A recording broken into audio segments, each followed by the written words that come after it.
Now I want to for those that take us back to that timeline about how the culture of the H-Town was emerging. There was a situation where y'all had to go through this division where you had the North Side and the South Side.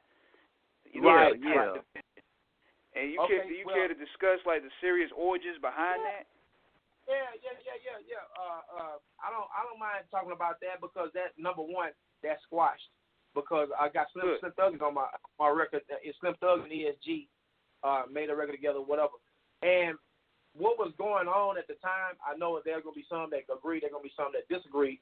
But what was going on at the time, it all started over some cars, slabbing, and all that, or whatever. We had this.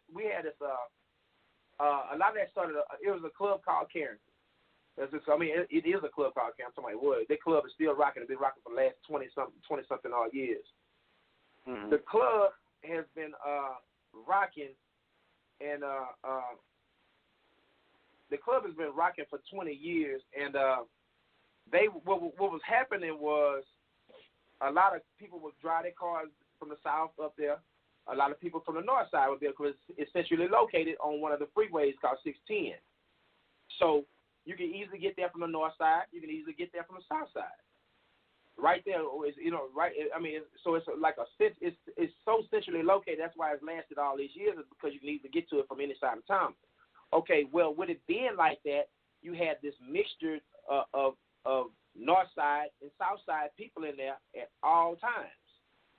And it would be like, and how you want to rip your set, you want to rip your south side in this, and then the north side in this, whatever. And everybody was driving their cars, we slab cars, they clean cars or whatever, to whereas all of a sudden it started a place where people start stealing each other's cars, and, oh Lord, and all that kind of stuff like that. And so, and what was happening was a lot of that Rosewood is a neighborhood on the north side. So with people and just like South Park is out here on the south side. So what people was doing was stealing cars, and then they'll write Rosewood on there. Whether Rosewood did it or not, you would think, people would think that car got stolen, and they'll find it, drop it off in Rosewood, or they see Rosewood etched, scratched into the car or whatever or something. They automatically stop liking Rosewood because they get like them Rosewood niggas this, that, they steal, they this, they that, whatever. And same thing for South Park. The north side dudes would think that the South Park had something to do with, their cars getting stolen or whatever. And it just started a big mix up. Then all of a sudden, people on the south side would be like, I don't mess with them north side dudes, and north side dudes, I don't mess with them south side or whatever. So every time they mix up in the same club, it's some kind of big fight or whatever another, and that burnt like wildfire. That spread like wildfire. So for a long time,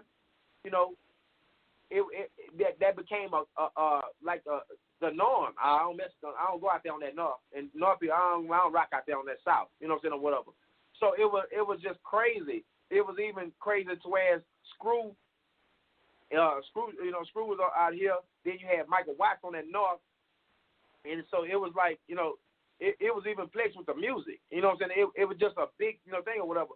So the smartest idea I've ever heard and I've ever seen was when ESG and Slim Thug got together and did that Braids and Fades song and all of that. So it's kind of like, because it started towards the squashing of that, and we don't have that, no more now. You know what I'm saying? Whatever. Of course, you won't always have a few people that just I ain't from that hood, so I don't mess with that hood or whatever. Yeah. And like my boy Tall D. That's a matter of fact. I want y'all to know who Tall D is. Tall D is an artist here too. I got a company called FMG. Tall D is one of the artists, that's on FMG, and he helps me everything with career, the studio, and everything. Tall D has an album out himself, so he was just saying that Paul Wall is one of the ones too that he was jamming Screw, and he helped squash that beef with that north side, south side, shit too, man. It's like it took a movement, just like it took a movement to create it. It took a movement to break it up. You know what I'm saying? And so now, it's not. It's Slim Thug do some, J Dog. Everybody do songs with the South, and it ain't. It's no more of that no more. You look stupid when you're trying to flex North Side and South Side now. And I'm so thankful for that, because as a city, we can't grow if we stopping each other. You know what I'm saying? We can't grow culturally. We can't grow, musically. I'm like, man, I'm so glad that, because I was thinking like they laughing at us. You know what I'm saying? They laughing at us, man. Nationwide with this North Side, South Side. You know what I mean? We ain't, only ones that stopping us is us. You know what I'm saying, or whatever. So it's that kind of thing like that. You know what I'm saying? From being better than what we are, or higher than what we are, or more publicized. So because people started talking more about the Plex than they talked about the actual music and industrial stuff that was coming out of Houston that was real good. You know what I'm saying, or whatever. Yeah,